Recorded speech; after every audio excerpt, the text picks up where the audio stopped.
महिमा कहे न जा, जो कछु कहो तुम्हारी कृपा,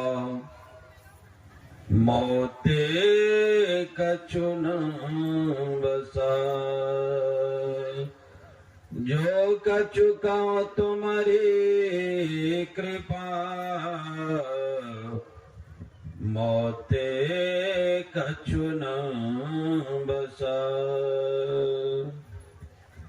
अव्यक्त रूप में चराचर जगत में व्याप्त विश्व वंदनीय प्रातः स्मरणीय अनंत श्री विभूषित परमाराध्य आराध्य के युगल पाद पद्मों में कोटिशः नमन। शाहनिवास में विराजित परम पूज्य स्वामी विवेकानंद जी महाराज के युगल पाद पद्मों में कोटिशः नमन।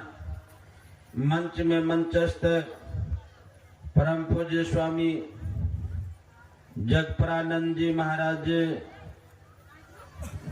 पूज्य स्वामी चेतन देव जी महाराज, तमाम साधु समाज, इस सत्संग में उपस्थित सभी विज्ञ जन, श्रेष्ठ जन, सज्जन, समादरणीय मातंग धर्मशीला बहनों, गोड्डा जिला संत मत सत्संग का यह 77वां वार्षिक अधिवेशन जो आप लोगों के बीच में होने जा रहा है, यह प्रथम दिन के द्वितीय पाली में हम सब बैठे हुए हैं और श्री रामचरितमानस जो अपूर्व ग्रंथ है, इस ग्रंथ से अभी हम लोगों ने पाठ में श्रवण किए इस मनुष्य शरीर के विशेषता के ऊपर में। मानव देह कैसा है, विचार करने विषय है। यह मनुष्य शरीर अनमोल है। इस अनमोल शरीर से, इस अनमोल तन में रह करके उस अनमोल सत्ता को हासिल करने के लिए ही दिया गया है। इसलिए सुन रहे थे कि साधन धाम मोक्ष के द्वारा इस शरीर में साधन धाम है, एक बाबा धाम है। लोग सुल्तानगंज से सावन के महीने में जल उठाते हैं और बोल बम 105 किलोमीटर तक चल करके उस मंदिर में पहुंच करके जलाभिषेक करते हैं, लेकिन भगवान का कभी दर्शन नहीं कर सके। लेकिन हमारे धर्म ग्रंथ, हमारे धर्मशास्त्र, हमारे संत ऋषि महर्षि जितने भी हो गए, सबों ने कहा कि अवश्य इस शरीर के अंदर में अगर आप चलेंगे, अंदर अंदर अंधकार के मंडल के पार करेंगे तो उस परमपिता परमात्मा का साक्षात्कार होगा, जो ये सारे सर्वशक्तिमान है, जो सारे जगत के नियंता है, जो सारे संसार को, सृष्टि को बनाने वाले उस परमपिता परमात्मा की साक्षात्कार होता है।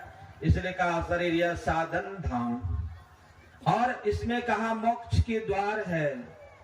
मोक्ष अर्थात मुक्ति कहते हैं, जो आवागमन से छूटने के नाम है, जो सारे दुखों का अंत करने का नाम है, और फिर संसार में आने का नाम नहीं है इसमें। इसलिए इसका नाम ही रखा बड़ा सुंदर।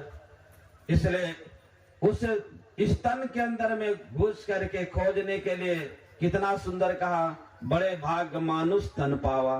बड़े ईश्वर की कृपा हमारे ऊपर है कि हम मनुष्य शरीर में आए, और मनुष्य शरीर में आकर इस शरीर से अगर हम परमात्मा की खोज नहीं किए तब तो बड़ी हानि में आप जाएंगे, बड़ी हानि में वो जाएंगे जो इस तन को पा करके उस परमात्मा की खोज नहीं करते। इसलिए आइए सज्जनों, कर्म से हम लोग सुनेंगे। हमारे बहुत संत महात्मा का आगमन हुआ है। एक ऋषिकेश से हमारे सुफल बाबा जो वर्षों से वादा करके वेद वेदांत का अध्ययन करते आ रहे हैं तो ये आदिवासी कुल में इनका जन्म हुआ है, लेकिन बड़े अच्छे सरल और स्वभाव के हैं। हमारे बीच उपस्थित है। मैं निवेदन करना चाहूंगा, हम लोग इनसे सुने, समझे और जीवन में उतारे। समय 10 मिनट। बोलिए श्री सद्गुरु महाराज की जय।